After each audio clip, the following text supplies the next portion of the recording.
Bienvenue dans le résumé de Plus malin que le diable, un ouvrage singulier né de l'esprit de Napoléon Hill. Dans le vaste univers du développement personnel, certains livres ont profondément marqué leur époque, mais il arrive que leur véritable portée ne soit révélée que bien plus tard. C'est exactement le cas du livre dont nous allons parler. Une œuvre hors norme, à la frontière entre le récit et la révélation, qui questionne ce qui freine réellement l'être humain lorsqu'il cherche à s'accomplir et à prendre le contrôle de sa vie. Napoléon Hill, l'auteur de ce texte mystérieux, est une référence mondiale dans l'étude de la réussite. Son travail a inspiré des millions de personnes, entrepreneurs, créateurs, leaders, tous ont été influencés par sa vision du pouvoir de la pensée, de la discipline et de la persévérance. Mais l'histoire de Plus malin que le diable est particulière. Bien que rédigé il y a de nombreuses années, le livre est resté caché, presque verrouillé dans l'ombre. On disait qu'il était trop choquant, trop dérangeant pour son époque. Son contenu, jugé trop audacieux, n'a pas été dévoilé immédiatement. Aujourd'hui, nous allons plonger dans cette œuvre unique. Un dialogue provoquant, révélateur, qui promet de nous ouvrir les yeux sur les forces invisibles qui limitent notre liberté intérieure. Ce livre n'a vu le jour que grâce à l'intervention d'une co-autrice, elle-même une voix reconnue dans les domaines du développement personnel et de l'éducation financière. C'est grâce à elle que le manuscrit, longtemps conservé dans l'ombre, a finalement été révélé au public. Son regard moderne a apporté une nouvelle lumière sur l'œuvre, lui donnant une dimension inattendue tout en restant fidèle au message original. Ce qui rend ce livre si particulier, c'est qu'il ne se présente pas comme un simple guide de croissance personnelle. Il prend la forme d'un dialogue métaphorique, une interview surprenante entre l'auteur et une entité qui affirme représenter la dérive, cette force invisible intérieure comme extérieure qui dévie les gens de leurs objectifs et les éloigne de leur propre potentiel. Cette construction narrative, volontairement symbolique et non linéaire, n'est pas là par hasard. Elle permet de donner un visage aux blocages psychologiques qui freinent la réussite, afin de mieux les comprendre et surtout, de les dépasser. Il ne s'agit pas d'un texte mystique ni religieux. L'utilisation de cette figure n'a qu'un objectif: explorer nos mécanismes mentaux, identifier les habitudes et les pensées qui nous poussent à abandonner, à nous résigner, à nous éloigner de notre véritable pouvoir d'action. Ce qui rend cette approche si singulière, c'est la manière dont elle donne littéralement une voix à nos propres forces d'autosabotage. En les écoutant, en les comprenant de l'intérieur, l'auteur nous apprend à les désarmer une à une. L'objectif profond de cette œuvre est de servir de véritable bouclier mental, un guide pour renforcer notre esprit contre les influences qui nous égarent. Elle nous invite à reconnaître les stratégies subtiles par lesquelles la dérive s'installe en nous, cette tendance à céder à la peur, à l'habitude, à la passivité et à apprendre à nous en libérer. À travers cette exploration, le lecteur est amené à prendre conscience des pièges invisibles du quotidien. La conformité, la peur du jugement, la procrastination, le manque de direction ou encore l'indécision. Autant de forces silencieuses qui sapent notre volonté et étouffent notre potentiel d'action. En dévoilant la logique cachée derrière ces mécanismes d'autosabotage, le livre nous aide à développer une vigilance nouvelle. Celle qui permet de repérer, comprendre et neutraliser ces influences avant qu'elles ne prennent le contrôle de notre esprit. Il est également essentiel de replacer cette œuvre dans son contexte. Elle a été écrite à une époque marquée par de profonds bouleversements économiques et une grande désillusion collective. Ce climat a nourri chez l'auteur une réflexion intense sur les causes de l'échec, non seulement individuel, mais aussi collectif et sur la manière d'en sortir. L'auteur s'est longuement interrogé sur une question fondamentale.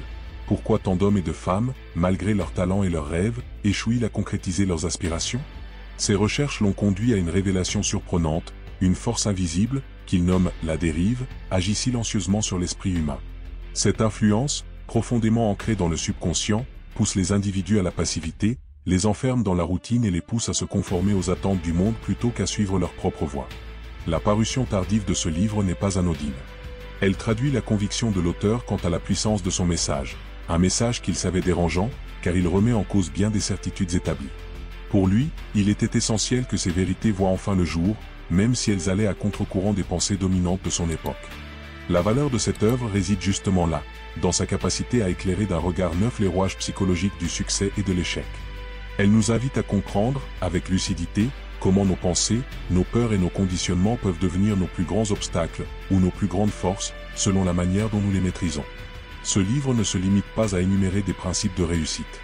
Il va beaucoup plus loin, en explorant les racines même de nos comportements d'autosabotage.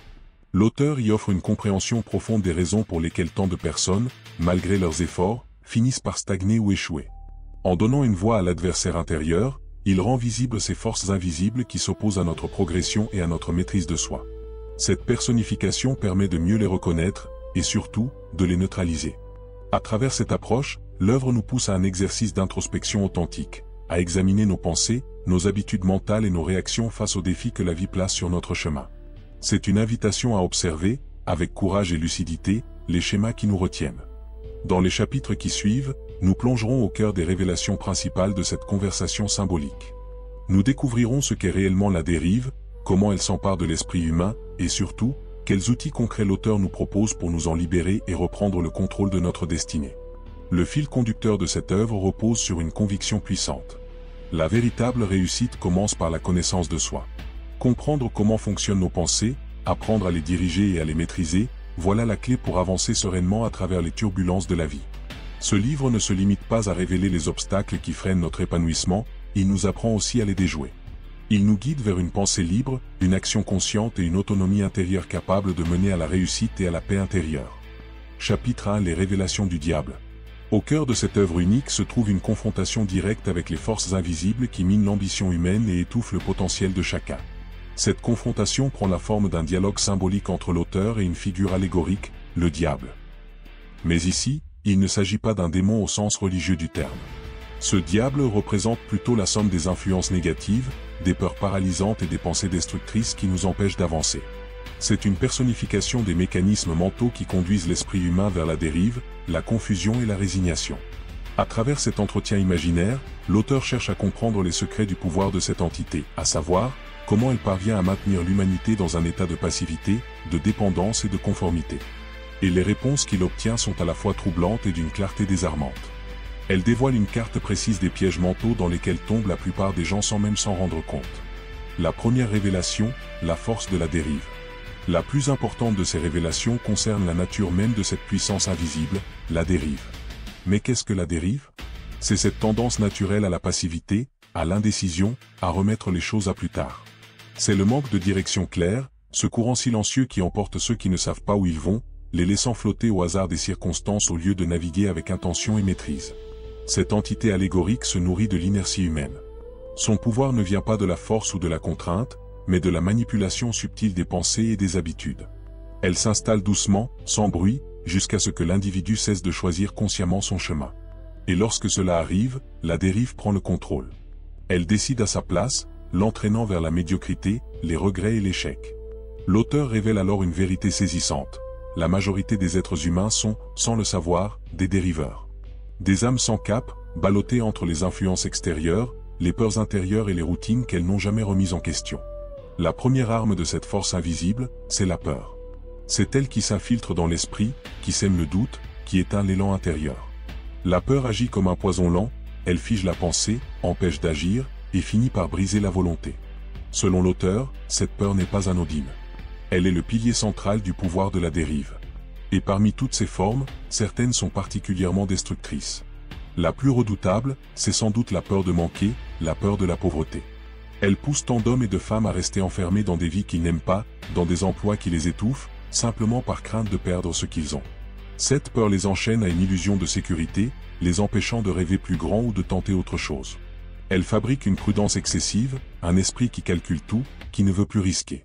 Et petit à petit, cette peur engendre une mentalité de manque, une manière de voir le monde comme un endroit où tout est limité, où il faut se contenter du peu qu'on a.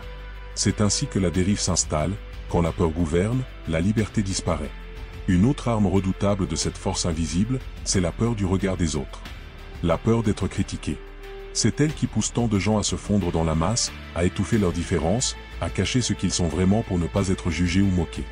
Sous son emprise, la créativité s'étouffe, la voix intérieure se tait, et l'âme finit par se conformer à ce que les autres attendent d'elle. Puis vient la peur de la maladie. Une peur subtile, mais tout aussi dévastatrice. Elle s'installe dans le mental, alimente l'angoisse, crée une vigilance maladive au moindre signe du corps, jusqu'à provoquer de véritables maux physiques. C'est la preuve que le pouvoir de l'esprit peut aussi devenir un piège lorsqu'il se nourrit de pensées sombres. Il y a aussi la peur de perdre l'amour. Celle-là, elle s'infiltre dans les relations, en secret. Elle engendre la jalousie, la possessivité, le besoin constant d'être rassuré. Et ironie du sort, plus on cherche à retenir l'amour par peur de le perdre, plus on finit par l'éloigner. Et que dire de la peur de vieillir? Elle murmure à l'oreille que le temps qui passe emporte tout. Elle pousse certains à renoncer à leurs rêves, à croire que leurs plus belles années sont derrière eux. Et pourtant, c'est souvent cette croyance elle-même qui les vieillit avant l'heure. Enfin, il y a la plus grande de toutes les peurs, celle de la mort. C'est la peur ultime, celle qui empêche de goûter pleinement la vie. Beaucoup passent leur jour à craindre la fin, au point d'oublier de vivre vraiment. Toutes ces peurs, qu'elles soient visibles ou enfouies au plus profond de l'inconscient, sont le terrain fertile de la dérive. Elles nourrissent les pensées négatives, affaiblissent la confiance, et privent l'être humain de sa capacité à choisir sa propre direction. Une autre révélation majeure, et peut-être l'une des plus troublantes, concerne la sédation de l'esprit humain. L'entité explique qu'elle n'a pas besoin de dominer par la force. Il lui suffit de plonger les gens dans un état de semi-conscience, un entre-deux où l'on fonctionne sans vraiment penser. Un état où l'esprit cesse de questionner, où la curiosité s'éteint doucement. Et où la dérive fait son œuvre, sans résistance. Mais comment endort-on un esprit? Les méthodes, dit-elle, sont nombreuses et terriblement efficaces. D'abord, l'éducation conventionnelle. Un système qui valorise la mémorisation, la répétition, la conformité. On apprend aux enfants quoi penser, mais rarement comment penser. L'imagination s'y éteint peu à peu, et la créativité devient suspecte. Ainsi, sans même le savoir, l'école devient parfois l'allié involontaire de la dérive. Ensuite, le travail monotone. Des journées répétitives, dépourvues de passion, où l'esprit s'use dans la routine. Ce cycle sans inspiration finit par étouffer les rêves, anesthésier l'ambition et tuer toute envie d'innovation. Puis vient la surcharge d'informations. Un flot incessant de données, de nouvelles, d'opinions, de distractions. Il lui suffit de souffler à l'oreille, ne fait rien. Continue comme avant. Et la majorité s'endort doucement, confondant immobilité et confort. Mais il y a pire encore. L'adversaire attire notre attention sur le rôle des pensées dominantes. Il explique que l'esprit humain est comme un jardin. Si on ne le cultive pas avec soin, il ne reste pas vide. Il se remplit de mauvaises herbes, les pensées négatives, les doutes, les peurs. Les idées que l'on entretient le plus longtemps finissent toujours par se matérialiser. Ainsi, si quelqu'un passe son temps à ruminer, à s'inquiéter, à envier ou à critiquer, son subconscient finira par transformer ses pensées en expériences réelles. Ce que l'on sème dans l'esprit finit toujours par pousser dans la vie. La dérive, elle, ne crée pas ses pensées directement. Elle se contente d'influencer l'environnement et les circonstances, pour que la personne soit plus encline à nourrir ses émotions sombres. Elle exploite la tendance naturelle de l'esprit à se laisser aller, à dériver, lorsqu'il n'est pas dirigé par un objectif clair, un but supérieur. Et l'une de ses stratégies les plus subtiles, mais aussi les plus destructrices, consiste à semer la négativité non seulement dans les pensées individuelles, mais aussi au cœur même des relations humaines et des institutions. L'adversaire révèle une stratégie bien plus vaste qu'on ne l'imagine. Il affirme qu'il influence les figures d'autorité, les enseignants, les leaders religieux, les parents, les journalistes, tous ceux qui détiennent un pouvoir sur les esprits. Mais cette influence n'est pas directe. Elle est subtile, presque imperceptible. Il les pousse inconsciemment à répéter les mêmes messages de peur, de limitation et de conformité. Des idées qui, petit à petit, façonnent des générations entières à vivre dans la retenue plutôt que dans la liberté. Son terrain de jeu favori, ce sont les systèmes éducatifs et culturels. Car il modèle les mentalités dès l'enfance. En semant la peur de l'échec, la peur du jugement ou le besoin d'approbation. Il s'assure que la dérive se perpétue de génération en génération, presque sans résistance. L'adversaire se nourrit aussi du conflit. Il se réjouit des querelles, des divisions, des malentendus. Chaque fois que les gens se déchirent, critiquent ou jugent, ils affaiblissent leur propre pouvoir et renforcent le sien. La critique, la médisance, le jugement sont pour lui des armes redoutables. Car elles détournent l'énergie créatrice et la transforment en énergie destructrice. Mais, et c'est là toute la beauté du message de ce livre, il admet l'existence d'un groupe d'individus qu'il ne peut ni influencer, ni contrôler. Ce sont les non-dériveurs.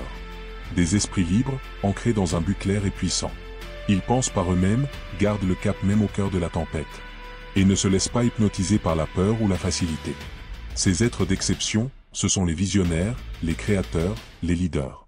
Ils incarnent la preuve vivante que la liberté mentale est possible. Leur force ne vient pas d'une chance particulière, mais d'une discipline. Celle de diriger leurs pensées, de cultiver des émotions constructives, et d'agir avec persistance, même quand les obstacles se dressent devant eux. Leur secret? Une pensée dominante positive. Car celui qui contrôle ses pensées contrôle sa réalité. Et celui qui refuse la peur devient véritablement libre. Le diable admet finalement une vérité surprenante. Il n'a jamais eu un pouvoir absolu. Son influence trouve toujours ses limites chez ceux qui savent penser par eux-mêmes. Ces esprits libres, ces êtres conscients de leur propre force, sont les véritables gardiens de la liberté humaine. Il reconnaît que son emprise ne repose pas sur la contrainte, mais sur une suggestion subtile. Il ne force jamais personne. Il se contente de chuchoter des idées, de semer des doutes, de glisser des excuses, des raisons de ne pas agir. Et c'est là que tout se joue, la décision finale appartient toujours à chacun. Mais si l'esprit n'est pas vigilant, s'il n'a pas d'objectif clair, s'il manque de discipline mentale, alors ces suggestions passent inaperçues. Elles s'infiltrent doucement jusqu'à ce que la personne finisse par croire que ses pensées sont les siennes. La dérive ne combat pas la volonté humaine. Elle prospère simplement là où cette volonté est absente. C'est un combat silencieux, intérieur, entre la conscience éveillée et l'endormissement psychologique. Ce chapitre, à travers la voix de cette entité symbolique, dévoile donc les tactiques les plus puissantes de ce qui empêche l'humanité de s'accomplir pleinement. Ce n'est pas un ennemi extérieur qu'il faut affronter, mais un ensemble de pièges mentaux qui nous habitent tous. Les peurs paralysantes, la passivité de l'esprit, les habitudes destructrices et les pensées mal orientées.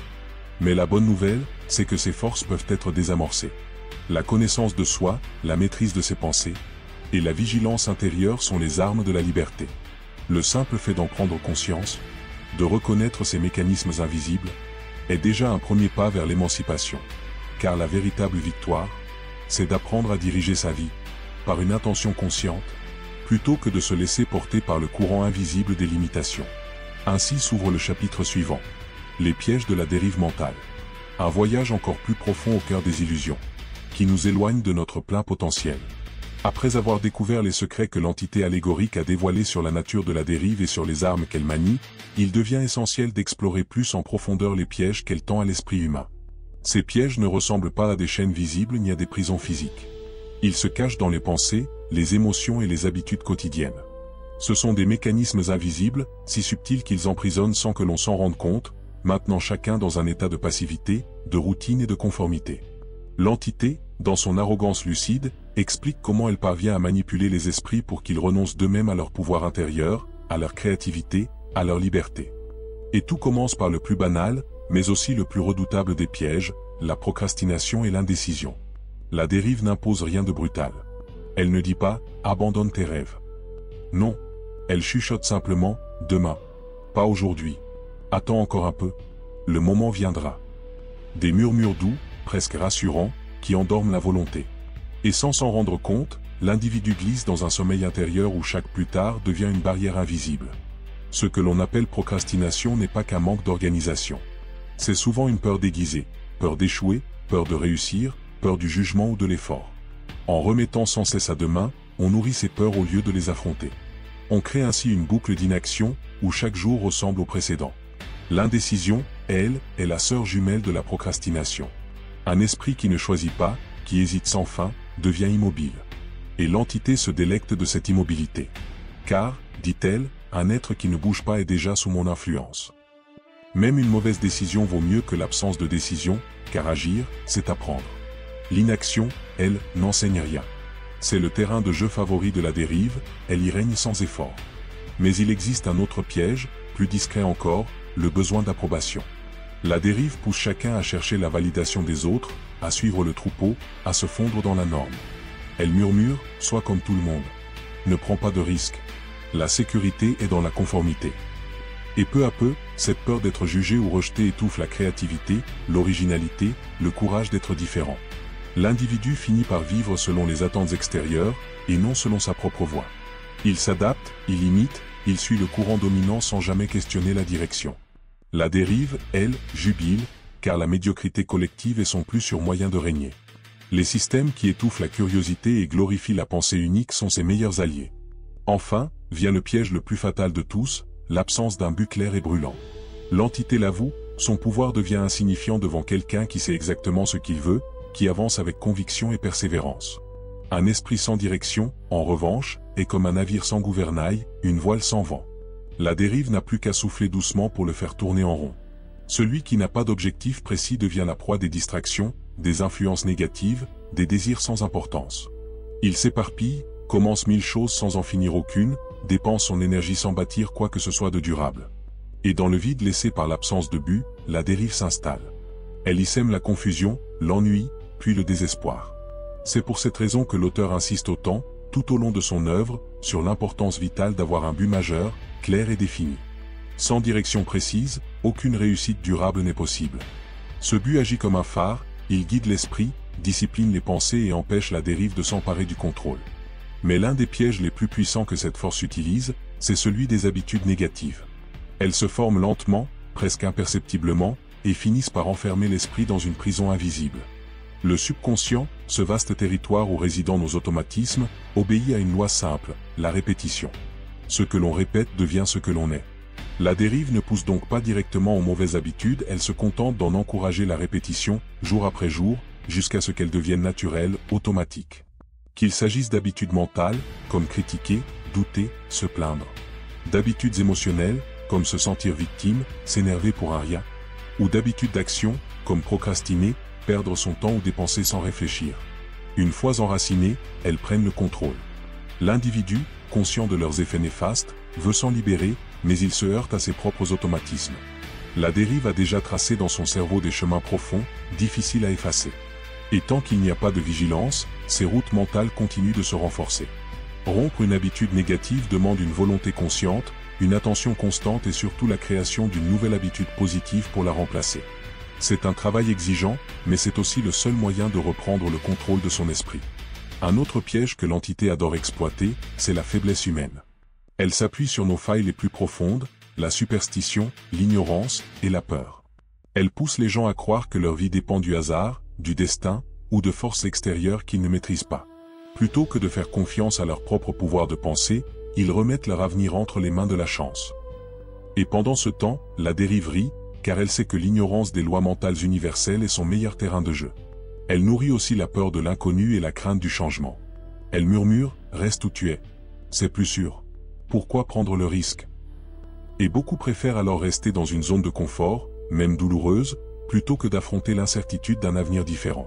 C'est ainsi que la dérive maintient les esprits prisonniers, non pas en les enchaînant, mais en les persuadant qu'il vaut mieux ne pas bouger. Le manque de maîtrise de soi est l'un des plus grands cadeaux que l'on puisse offrir à la dérive. Lorsqu'une personne ne parvient pas à contrôler ses pensées, ses émotions ou ses impulsions, elle devient une marionnette facile à manipuler. Chaque réaction excessive, chaque impulsion non maîtrisée ouvre une porte par laquelle la dérive peut s'infiltrer. L'intolérance et le fanatisme sont d'autres pièges redoutables. En enfermant l'esprit dans la rigidité, en rejetant toute idée différente, ces attitudes isolent l'individu du monde et l'empêchent de grandir. La dérive adore ces murs invisibles que l'ego dresse autour de lui, car ils étouffent la curiosité, bloquent la compréhension et coupent toute possibilité d'évolution. Et puis, il y a la colère, la haine, le ressentiment. Ces émotions brûlent de l'intérieur. Elles consomment l'énergie vitale et détournent la puissance créatrice vers la destruction. Sous leur influence, l'esprit s'affaiblit, le jugement se brouille, et la dérive trouve un terrain parfait pour semer ses suggestions. Ces failles émotionnelles sont comme des fissures dans l'armure mentale. C'est par elles qu'elles s'infiltrent, doucement, patiemment, jusqu'à prendre le contrôle. Mais le piège le plus perfide de tous, c'est sans doute l'incapacité à gérer l'échec. La dérive se nourrit du découragement. Elle sait que la plupart des gens, face à un revers, baissent les bras. Elle leur chuchote. « Tu vois, tu n'étais pas fait pour ça. C'est inutile. Abandonne. » Et beaucoup l'écoutent. Ils confondent échec temporaire et défaite définitive, offrant ainsi à la dérive une victoire facile. Pourtant, chaque échec n'est qu'une étape sur le chemin de la maîtrise. C'est une leçon déguisée, une occasion d'ajuster sa trajectoire, de renforcer sa détermination. Ceux qui comprennent cela ne tombent pas dans le piège. Ils transforment leur défaite en tremplin, leur douleur en sagesse, leur persévérance en victoire. La résilience, la discipline mentale et la foi en soi sont les armes les plus redoutables contre la dérive. Car un esprit qui apprend de ses erreurs devient imprenable. Un autre piège redoutable, et pourtant si commun, c'est celui du manque de temps. La dérive adore cette illusion, car elle sait combien elle est efficace. Elle murmure à l'oreille des gens qu'ils n'ont pas une minute à eux. Pas le temps de suivre leurs rêves, pas le temps d'apprendre, de s'améliorer, de méditer ou de s'exercer à la maîtrise de soi. Et peu à peu, cette idée s'installe. Les journées se remplissent de petites urgences, de distractions futiles, de bruits sans importance. Le mental s'agite, mais n'avance plus. Ainsi, la dérive ne vole pas le temps, elle vole l'attention. Elle pousse chacun à courir partout sans jamais aller nulle part. Le sentiment de précipitation devient constant, presque normal, et le véritable essentiel, ce qui demande calme, réflexion et persévérance, passe au second plan. Le temps devient alors une excuse toute faite pour justifier l'inaction.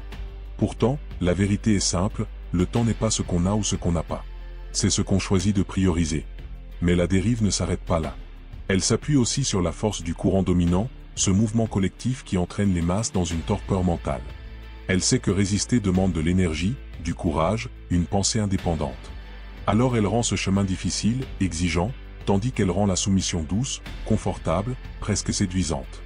À travers les institutions, les médias, les modèles de réussite imposés, elle diffuse subtilement les messages de peur, de conformité et de consommation. Elle veut que l'esprit reste distrait, que la pensée reste encadrée. Car un individu qui ne réfléchit plus par lui-même est un individu docile, facile à diriger. Et c'est là son plus grand triomphe, empêcher l'être humain de construire sa propre philosophie de vie, de se forger sa propre manière de penser, et de marcher selon sa propre vérité. L'auteur, à travers son dialogue avec cette mystérieuse entité, ne cherche pas à effrayer, mais à ouvrir les yeux du lecteur. Son intention est claire, nous aider à comprendre comment la dérive agit en nous, car c'est seulement en la comprenant qu'on peut s'en libérer. Chaque piège qu'il met en lumière devient une occasion d'introspection, une invitation à se poser les bonnes questions. Est-ce que je repousse sans cesse ce que je dois faire? Est-ce que je vis dans la peur du regard des autres? Ai-je une direction claire dans ma vie? Suis-je prisonnier de mes mauvaises habitudes? Prendre conscience de ces dynamiques intérieures, c'est déjà commencer à désactiver les mécanismes de l'autosabotage. L'auteur nous rappelle que ces pièges ne sont pas invincibles. Leur pouvoir ne réside pas dans leur force, mais dans notre ignorance ou notre inconscience. Tant qu'on ne les voit pas, ils nous gouvernent. Mais dès qu'on les observe avec lucidité, ils perdent de leur emprise. C'est une véritable invitation à l'éveil, à la vigilance de chaque instant, à surveiller nos pensées, nos choix, nos gestes afin d'éviter les courants invisibles qui nous entraînent vers la dérive, et de naviguer plutôt vers un océan de maîtrise et de clarté intérieure. Chapitre 3, le pouvoir de la pensée indépendante. Après avoir disséqué les pièges et les manœuvres de cette force symbolique qu'est la dérive, cette énergie subtile qui pousse l'humanité vers la passivité et la conformité, le livre se tourne enfin vers le cœur de la solution, le développement de la pensée indépendante. C'est là que réside la clé de la liberté intérieure. Apprendre à penser par soi-même, à remettre en question, à observer avec discernement, voilà le véritable pouvoir qui permet de reprendre le contrôle de sa vie. Cette capacité à penser par soi-même n'a rien d'un don réservé à quelques privilégiés. C'est une compétence que chacun peut développer, à condition d'y consacrer du temps, de la volonté et une pratique consciente. Elle représente le remède le plus puissant contre l'emprise de la dérive, cette force subtile qui nous pousse à suivre la peur, la paresse ou le conformisme. La pensée indépendante, c'est l'art d'analyser, de réfléchir et de décider en toute autonomie. C'est la faculté de se forger une opinion personnelle, fondée sur sa propre compréhension, plutôt que de se laisser emporter par le jugement des autres, par les émotions collectives ou par les croyances toutes faites. Elle incarne une véritable liberté intellectuelle et spirituelle, celle qui permet à chaque individu de tracer son propre chemin, même lorsque ce chemin s'écarte des sentiers battus. Dans le dialogue, l'entité allégorique l'admet elle-même, face à un esprit libre, qui pense et agit selon ses convictions, elle n'a aucun pouvoir. Car la dérive ne peut contrôler que ceux qui suivent sans questionner. Et c'est là que tout commence. Le premier pilier de la pensée indépendante, c'est la clarté d'un but majeur, un objectif précis qui éclaire la route et guide chaque décision. L'auteur revient sans cesse sur ce principe essentiel, savoir exactement ce que l'on veut. Un individu animé par une vision claire, porté par une ambition brûlante, ne peut pas être facilement entraîné par la dérive. Un but défini majeur, c'est bien plus qu'un simple objectif. C'est le gouvernail de notre navire intérieur, celui qui nous maintient sur la bonne route malgré les tempêtes du doute, de la procrastination ou de l'indécision. C'est une ancre mentale qui garde l'esprit concentré, stable et résilie face aux distractions et aux échecs passagers. Sans direction claire, l'esprit devient un champ en friche, où toutes sortes de mauvaises herbes, peur, hésitation, influences extérieures peuvent pousser librement. Formuler un but précis, le visualiser chaque jour, et croire profondément en sa réalisation, voilà les premières étapes de la pensée indépendante. C'est ce qui donne du sens à la réflexion, une orientation à l'énergie mentale, et une raison d'être à chaque action.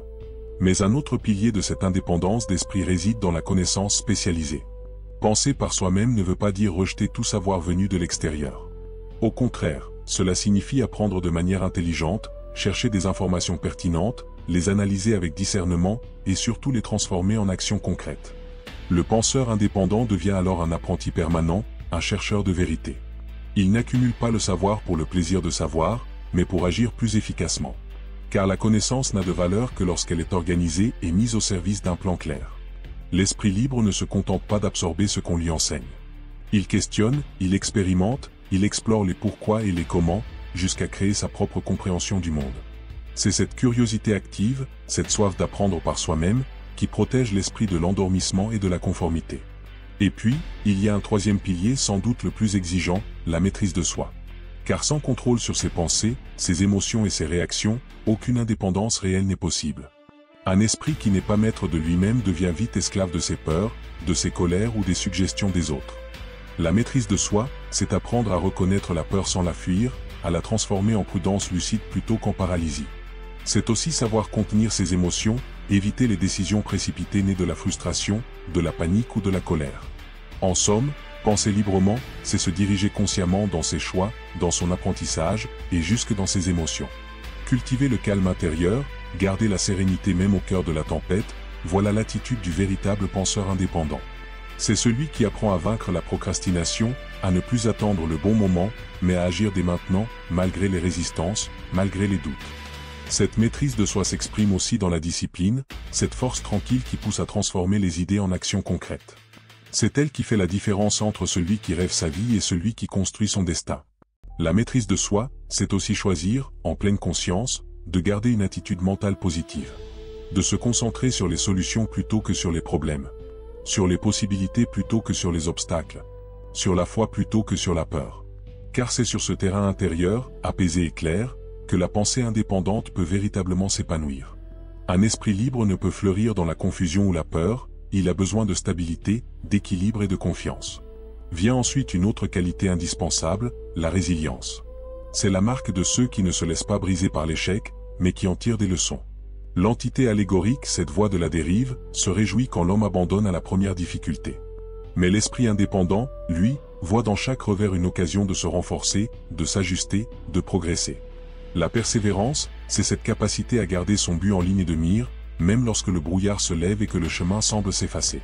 C'est la foi tranquille qui murmure, continue, avance, ajuste, mais ne renonce pas. Cette qualité découle d'une confiance profonde à la fois dans son objectif et dans ses propres capacités. Et c'est précisément ce qui rend le penseur indépendant invincible face à la dérive. Là où les autres abandonnent, il persiste. Là où les autres doutent, il apprend.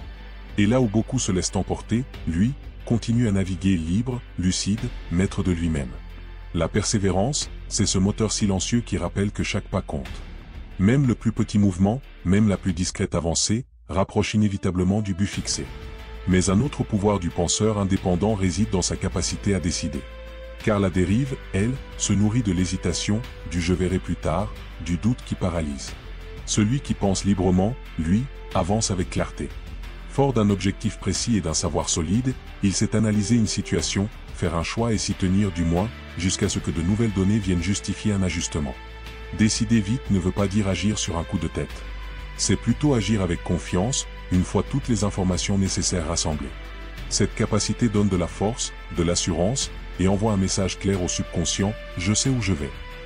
Et alors, tout l'esprit se met en marche, mobilisant l'énergie et les ressources nécessaires pour soutenir cette direction. À l'inverse, celui qui doute sans cesse, qui change d'avis à chaque pas, envoie des signaux contradictoires à son propre mental. Résultat, confusion, dispersion, inertie. C'est pourquoi il est essentiel de cultiver une habitude de pensée positive. Car l'esprit ressemble à un jardin. Si tu n'y plantes pas délibérément des fleurs, les mauvaises herbes pousseront toutes seules. Entretenir des pensées constructives, nourrissantes, c'est protéger ce jardin intérieur des influences négatives, des doutes, des peurs et des pensées parasites. C'est dans cette vigilance mentale quotidienne que naît le véritable pouvoir de la pensée indépendante. Le penseur indépendant cultive volontairement des pensées d'espoir, d'optimisme, de gratitude et de confiance. Cela ne veut pas dire qu'il ferme les yeux sur les difficultés, non. Mais il choisit de tourner son regard vers les solutions, vers les possibilités, plutôt que de se perdre dans les obstacles. Cette attitude intérieure agit comme un aimant, elle attire des circonstances favorables, nourrit la vitalité mentale et émotionnelle, et rend l'esprit bien plus résistant aux influences négatives de la dérive. Pour entretenir ce jardin intérieur, il existe des outils puissants. Les affirmations, qui reprogramment la pensée. La visualisation, qui donne forme à la vision intérieure. Et la gratitude, qui alimente la joie et la confiance dans la vie. Celui qui pratique tout cela bâtit en lui une forteresse mentale. Imperméable aux doutes, à la peur et aux pièges de la dérive. Un esprit libre, lucide et souverain. C'est à travers cette discipline intérieure que l'on cesse d'être un simple dériveur, emporté par les courants, pour devenir le créateur conscient de sa propre réalité. Celui qui façonne son monde, non seulement à travers le succès extérieur, mais surtout par une liberté intérieure profonde, une paix que rien d'extérieur ne peut troubler. Si cette exploration des profondeurs de l'esprit vous a inspiré, pensez à vous abonner pour ne manquer aucune de nos prochaines analyses, et à laisser un j'aime sur cette vidéo pour soutenir notre travail. Et si ce résumé vous a semblé particulièrement juste, écrivez simplement « pertinent » dans les commentaires. Cela nous aidera à savoir que ce contenu résonne en vous. Chapitre 4 – Les outils pour libérer l'esprit. Après avoir identifié la dérive comme cet adversaire silencieux, et compris le pouvoir libérateur de la pensée indépendante, l'auteur nous conduit maintenant vers une dimension plus pratique de sa philosophie. Ici, il ne s'agit plus seulement de comprendre, mais d'agir. Le livre dévoile une série d'outils concrets et de méthodes tangibles que chacun peut utiliser pour se libérer de l'emprise de la dérive et reprendre le contrôle de son existence. Ces outils ne sont pas de simples conseils théoriques, mais de véritables disciplines mentales, des habitudes de vie, capables de remodeler en profondeur la psyché humaine. Lorsqu'elles sont appliquées avec constance et persévérance, elles transforment non seulement la manière de penser, mais aussi la réalité extérieure elle-même. C'est tout un arsenal de maîtrise personnelle, conçu pour aider l'individu à déjouer les pièges subtils de la passivité, de la peur et de l'indécision. Et parmi ces outils, le premier et sans doute le plus essentiel est l'adoption d'un but défini majeur. Ce but n'est pas un simple souhait lancé au hasard, ni un rêve vague et changeant. C'est une vision claire, précise, formulée avec conviction et nourrie par une intention inébranlable. Un objectif si fort qu'il devient une flamme intérieure, une source constante d'énergie et de motivation, même dans les moments les plus difficiles. C'est ce feu sacré, ce but défini majeur qui transforme la pensée en action, et l'action en destinée. L'absence d'un but clairement défini, selon l'entité allégorique, ouvre grand la porte à la dérive. Sans direction précise, l'esprit devient une barque sans gouvernail, à la merci des courants extérieurs. Pour y remédier, chacun est invité à faire un travail d'introspection profond. Qu'est-ce qui le fait vibrer? Quelle cause lui donnerait envie de se lever chaque matin? Quel rêve serait assez fort pour nourrir une flamme intérieure durable? Une fois ce but identifié, il doit être écrit avec clarté et précision. Pas de phrases vagues ni de souhaits incertains, un objectif concret, mesurable et formulé de manière affirmée. Cette formulation agit comme une boussole mentale, permettant au subconscient de s'aligner pleinement sur la direction choisie. L'étape suivante consiste à relire ce but chaque jour, matin et soir. Ce rituel, simple en apparence, grave progressivement l'objectif dans les profondeurs du subconscient et le maintient au premier plan de la conscience. Ainsi, chaque décision, chaque action, tend naturellement vers sa réalisation. Mais la clé la plus puissante reste la visualisation, se voir, se sentir, se projeter déjà dans la réussite. Imaginons la scène comme si elle existait déjà, avec toutes les émotions, la fierté et la gratitude que cela provoquerait. Ce processus renforce la foi intérieure et agit comme un aimant, attirant à soi les ressources, les idées et les opportunités nécessaires à la manifestation du but. Ce but défini majeur devient alors un centre de gravité. Il attire ce qui est utile et repousse ce qui distrait. Il structure la pensée, discipline l'énergie et empêche la dérive mentale. Le deuxième outil essentiel, indissociable du premier, est la maîtrise de soi. Mais attention, il ne s'agit pas de réprimer ses émotions, ni de jouer au stoïque insensible. La vraie maîtrise de soi, c'est la capacité à diriger ses pensées, ses émotions et ses actions avec discernement. C'est le pouvoir de choisir sa réponse, plutôt que de réagir impulsivement aux événements extérieurs ou aux pulsions intérieures. Là où la majorité se laisse emporter par les circonstances, l'individu maître de lui-même conserve son centre. Il ne subit pas, il crée. Et c'est précisément cette discipline, l'alliance d'un but clair et d'une maîtrise intérieure qui transforme l'homme ordinaire en architecte conscient de sa propre destinée. Pour acquérir cette maîtrise de soi, il faut d'abord apprendre à observer ses pensées. Devenir le témoin silencieux de son propre esprit, sans jugement, sans résistance. Observer le flot des pensées, les doutes, les peurs, les critiques intérieures, non pour les combattre, mais pour les reconnaître et leur retirer tout pouvoir. Car ce que l'on observe consciemment perd aussitôt sa domination. Ensuite vient le contrôle des émotions. Reconnaître chaque émotion dès qu'elle surgit, la colère, la peur, la frustration, la jalousie. Les comprendre, en percevoir la racine, mais refuser de leur céder le contrôle. Ces émotions sont des énergies puissantes. Si elles ne sont pas maîtrisées, elles nous égarent, si elles sont canalisées, elles deviennent des forces créatrices. La maîtrise de soi, c'est aussi la capacité à gérer ses impulsions. Savoir dire non à la gratification immédiate, à ces plaisirs rapides qui volent notre futur. Savoir attendre, persévérer, préférer la croissance à la facilité. Car chaque fois que l'on cède à la paresse ou à la distraction, on affaiblit le muscle de la volonté. Et la procrastination n'est rien d'autre qu'un symptôme du manque de maîtrise de soi. C'est pourquoi il faut pratiquer la discipline. Faire ce qui doit être fait, même lorsque l'envie n'est pas là. Agir malgré la résistance, malgré la fatigue, malgré les excuses. La discipline est la véritable porte vers la liberté, car celui qui se maîtrise n'est plus l'esclave de ses humeurs, ni de ses circonstances. Ainsi, la maîtrise de soi devient le rempart contre la dérive. Elle maintient l'esprit centré, l'énergie focalisée et l'intention vivante. Celui qui la cultive ne flotte plus au gré des vents, il avance, guidé par son but, stable au milieu du chaos. Le troisième outil présenté dans cette philosophie est l'acquisition et l'organisation des connaissances spécialisées. L'entité de la dérive se nourrit de l'ignorance, de la passivité intellectuelle et du confort mental. Pour la vaincre, l'individu doit devenir un apprenant actif, un chercheur de vérité, un penseur critique. Car la connaissance, lorsqu'elle est appliquée, devient pouvoir. Et ce pouvoir, orienté par un but clair et une maîtrise intérieure, transforme littéralement la destinée d'un être humain.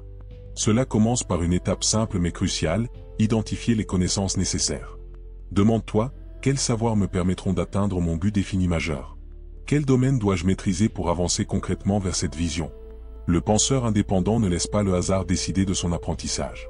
Il choisit ses sources, il cherche activement la vérité là où elle se trouve. Il lit des livres, suit des formations, écoute des mentors, observe les modèles de réussite. Chaque interaction, chaque expérience devient pour lui une opportunité d'apprentissage. Mais il ne se contente pas d'accumuler des informations comme un collectionneur. Il organise ses connaissances, les relie entre elles, les classe selon leur utilité. Car le savoir non structuré n'est qu'un amas de données, seul un esprit organisé peut le transformer en stratégie. Et surtout, il applique. Parce que la connaissance sans action est stérile. Chaque idée, chaque méthode, chaque principe appris doit être testé dans la réalité. C'est en expérimentant, en ajustant, en observant les résultats que la sagesse se forme. Le penseur indépendant développe ainsi un esprit critique. Il ne croit pas tout ce qu'il entend. Il questionne, il analyse, il confronte les points de vue, et finit par forger ses propres conclusions. Cette curiosité insatiable, combinée à la mise en pratique, dissipe les brumes de l'ignorance et fortifie la pensée indépendante. Le quatrième outil, tout aussi essentiel, est la mise en œuvre d'un plan d'action défini. La dérive prospère dans l'inaction, la confusion et le flou. Avoir un but est une chose, mais avoir un plan clair pour y parvenir, c'est là que tout commence vraiment. Ce plan doit être détaillé, précis et séquentiel. Chaque étape doit rapprocher un peu plus de l'objectif final. Ce n'est pas un simple souhait, mais une feuille de route concrète qui transforme le rêve en réalité. Car sans plan, même le meilleur des buts s'éteint dans la routine et l'improvisation. Mais avec un plan solide, soutenu par la discipline, la foi et la persévérance, l'individu devient architecte de sa propre destinée.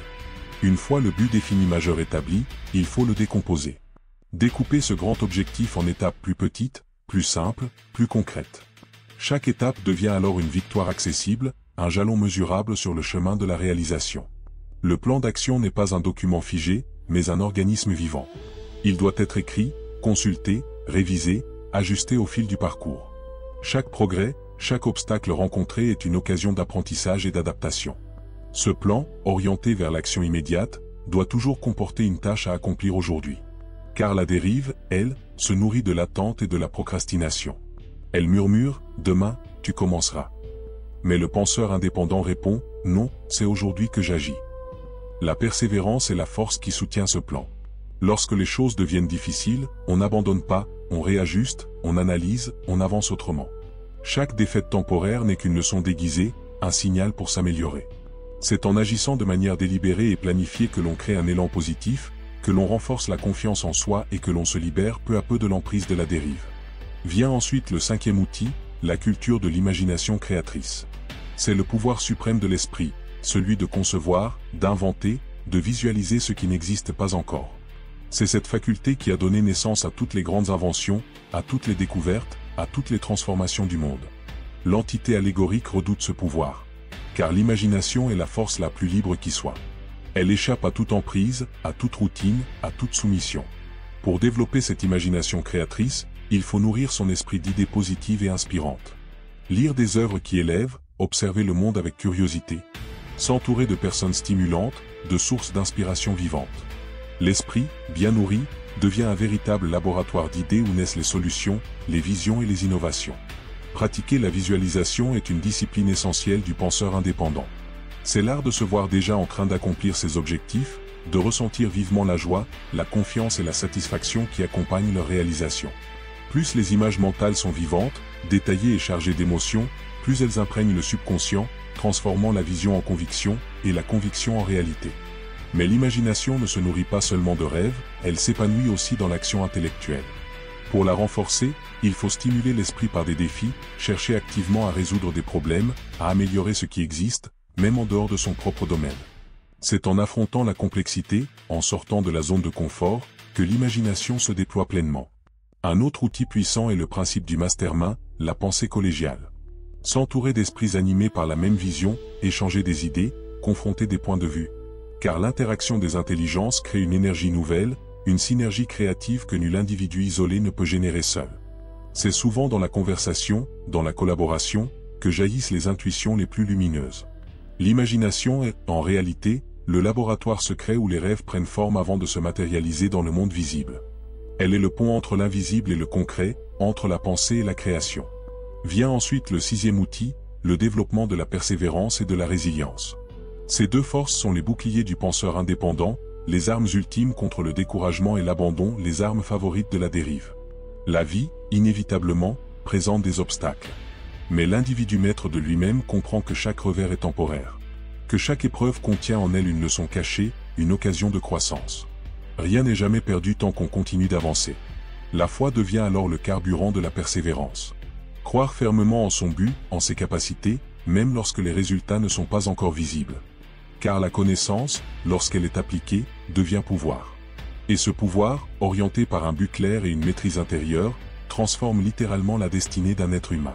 Cela commence par une étape simple mais cruciale, identifier les connaissances nécessaires. Demande-toi, quels savoirs me permettront d'atteindre mon but défini majeur? Quel domaine dois-je maîtriser pour avancer concrètement vers cette vision? Le penseur indépendant ne laisse pas le hasard décider de son apprentissage. Il choisit ses sources, il cherche activement la vérité là où elle se trouve. Il lit des livres, suit des formations, écoute des mentors, observe les modèles de réussite.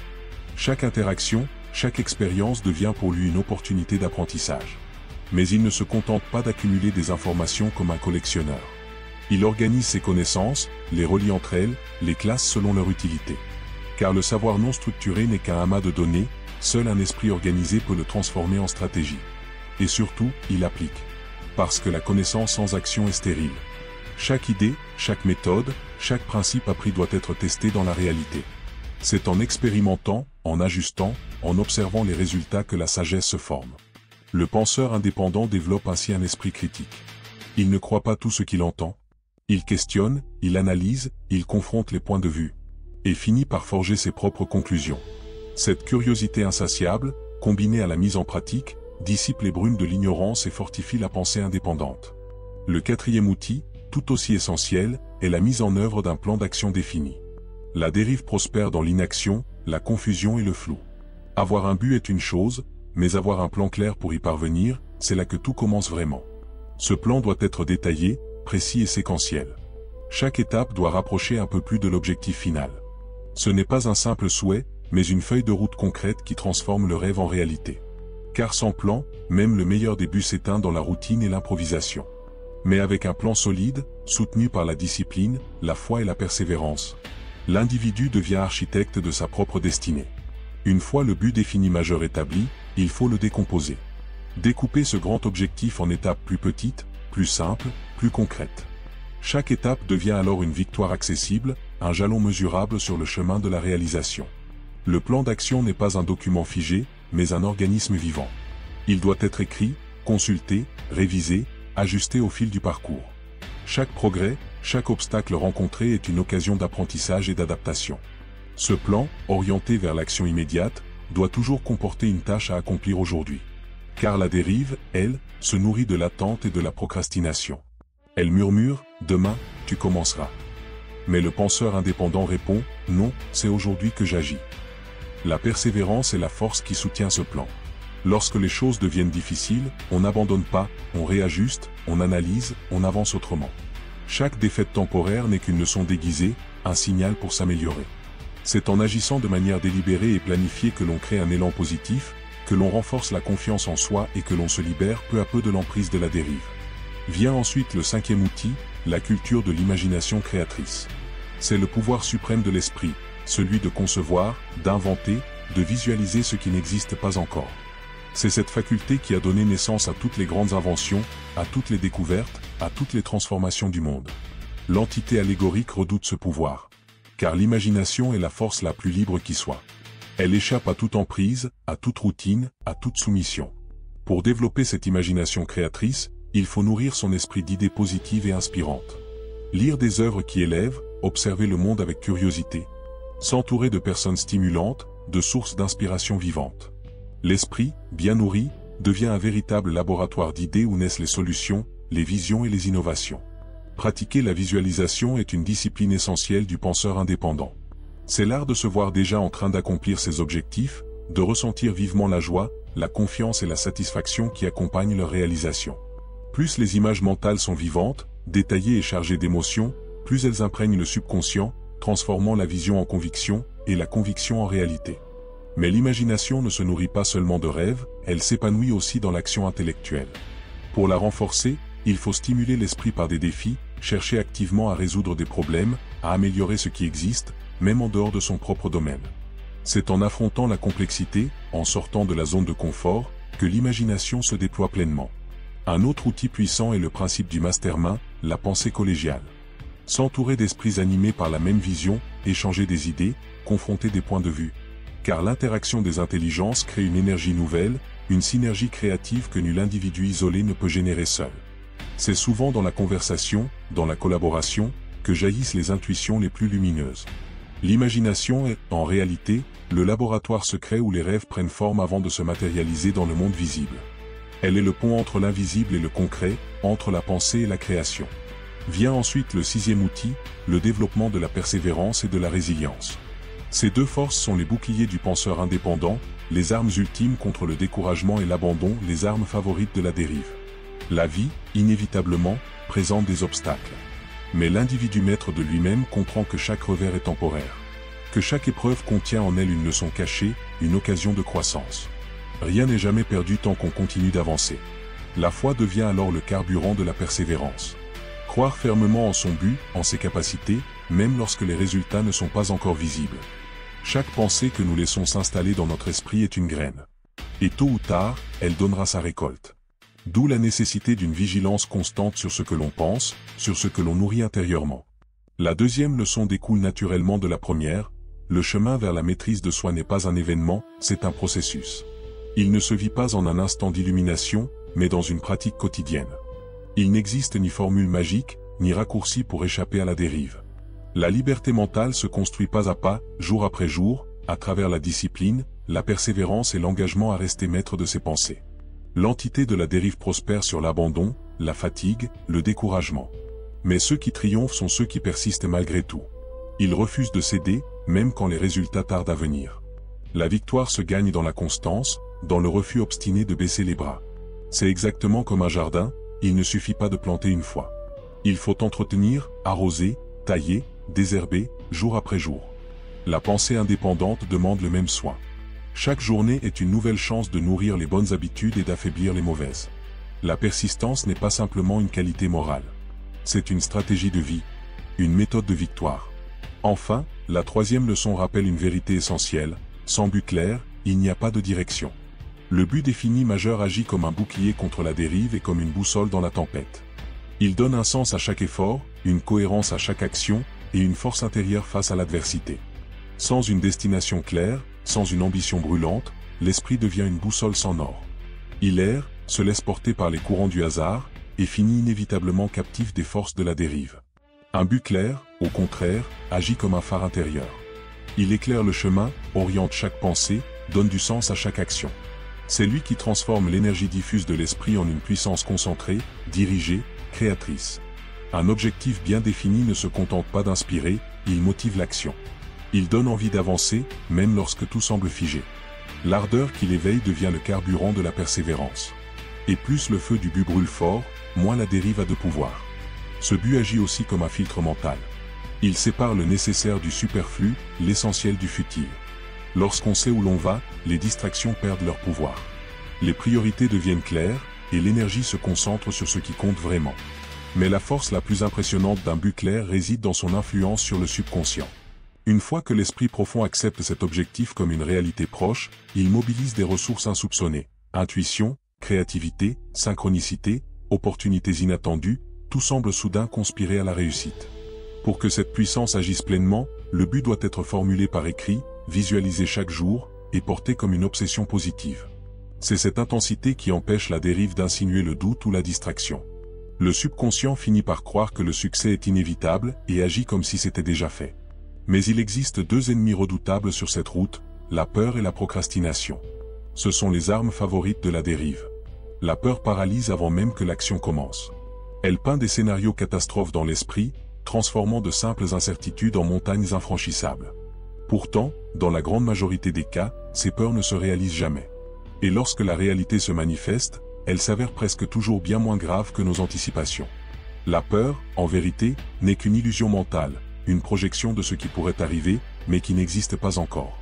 Celui qui apprend à la regarder en face, à agir malgré elle, découvre qu'elle se dissout comme une ombre sous la lumière de l'action. La procrastination, quant à elle, est la sœur jumelle de la peur et du manque de but.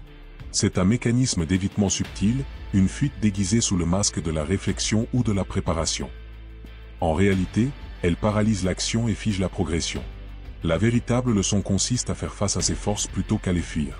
Reconnaître la peur, identifier précisément ce qui l'alimente, puis agir malgré elle. Car la seule manière de vaincre la peur, c'est de faire ce qu'on craint. Pas en une fois, mais étape par étape, avec courage et constance. Chaque petite action entreprise, aussi modeste soit-elle, affaiblit la peur et brise le cercle de la procrastination. Le secret est simple, agir maintenant, sans attendre le bon moment. Le mouvement crée le mouvement. Et l'énergie libérée par cette dynamique devient une force créatrice capable de transformer la peur en puissance. Lorsqu'on maîtrise la peur et qu'on dompte la procrastination, on libère une quantité d'énergie considérable, une énergie qui peut enfin être redirigée vers la construction de la vie désirée. La cinquième leçon met en lumière une vérité souvent négligée, le pouvoir de l'environnement et des associations mentales. L'entité de la dérive prospère dans les cercles d'individus négatifs, ceux qui doutent, critiquent ou se plaignent sans agir. S'entourer de tels esprits, c'est lui ouvrir grand la porte. À l'inverse, la clé est de choisir consciemment son environnement. S'entourer de personnes positives, ambitieuses, inspirantes. Recherchez ceux qui partagent vos idéaux, vous soutiennent, vous élèvent, et surtout vous défient de devenir meilleur. Cela implique aussi de réduire l'exposition aux influences nocives.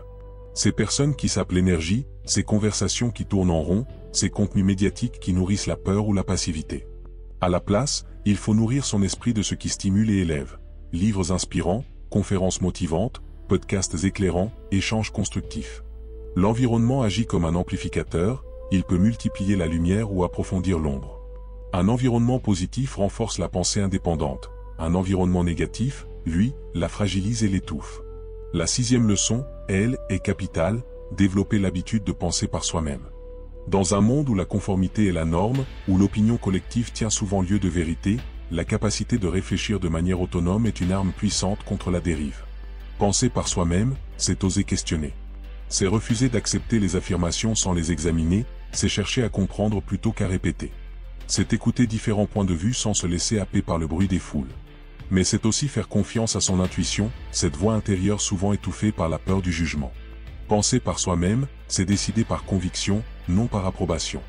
C'est refuser de se laisser guider par la peur de déplaire, la soif d'être accepté ou la facilité de suivre le courant. Car la pensée indépendante est la marque des esprits libres, et les esprits libres sont ceux que la dérive ne peut jamais dompter. La pensée indépendante est la signature de ceux qui tracent de nouvelles voies, de ceux qui osent rêver au-delà des limites imposées et qui finissent par accomplir l'extraordinaire. La septième leçon met en lumière deux principes universels et indissociables, la loi de l'attraction et la loi de l'habitude. L'auteur suggère que l'esprit humain, par sa nature même, agit comme un aimant. Il attire vers lui les pensées qu'il nourrit le plus souvent. Si l'on pense constamment à l'échec, au manque, à la peur ou à la maladie, alors, inévitablement, ces réalités finissent par se manifester dans notre vie. Mais si l'on entretient au contraire des pensées de réussite, de confiance, de santé et d'abondance, ce sont ces mêmes forces qui se matérialiseront autour de nous. L'esprit crée toujours selon sa vibration dominante. Et c'est là que la loi de l'habitude entre en jeu. Car toute pensée répétée, tout geste récurrent, finit par s'ancrer dans le subconscient et devenir un automatisme. Ce que nous répétons chaque jour finit par devenir ce que nous sommes. La leçon est donc claire, il faut cultiver consciemment des pensées dominantes positives, se concentrer non sur ce que l'on craint, mais sur ce que l'on désire véritablement. Créer des routines mentales et physiques qui soutiennent notre but défini majeur. Des affirmations puissantes, des visualisations vivantes, une planification claire, et surtout une action immédiate. Car penser sans agir, c'est rêver. Mais penser, croire et agir, c'est créer. Une fois comprises et appliquées avec conscience, ces lois universelles cessent d'être des concepts abstraits. Elles deviennent des alliés puissantes sur le chemin de la maîtrise de soi. Et enfin, la leçon ultime, celle qui donne tout son sens à l'ouvrage, réside dans la puissance illimitée de l'esprit humain. À travers ces dialogues allégoriques et ces révélations saisissantes, le message est limpide. L'homme détient en lui un pouvoir colossal, souvent endormi, capable de transformer le cours de son existence. Chaque individu porte en lui les germes d'une grandeur inexploitée. Lorsqu'il comprend qu'il est le créateur de ses pensées, donc de sa réalité, il cesse d'être un jouet des circonstances pour devenir le maître de son destin. C'est le véritable message du livre. La liberté ne s'obtient pas à l'extérieur, elle naît à l'intérieur. Et celui qui conquiert son propre esprit conquiert tout le reste. Il n'existe aucune limite à ce que l'esprit humain peut concevoir et accomplir, si ce n'est celle qu'il choisit lui-même d'accepter. L'entité de la dérive ne tire sa puissance que d'une seule source. La croyance de l'individu en sa propre impuissance. Dès l'instant où l'homme reconnaît qu'il détient en lui une étincelle de l'intelligence infinie de l'univers, qu'il est capable de transformer ses pensées en réalité tangible, alors la peur s'efface, le doute se dissout, et le pouvoir intérieur se réveille. Cette foi en son potentiel créateur est le socle sur lequel reposent toutes les réussites véritables, toutes les formes de liberté, et toutes les grandes œuvres de l'humanité. Ces leçons finales ne sont pas de simples conclusions. Elles sont un appel vibrant à l'action, une révolution intérieure.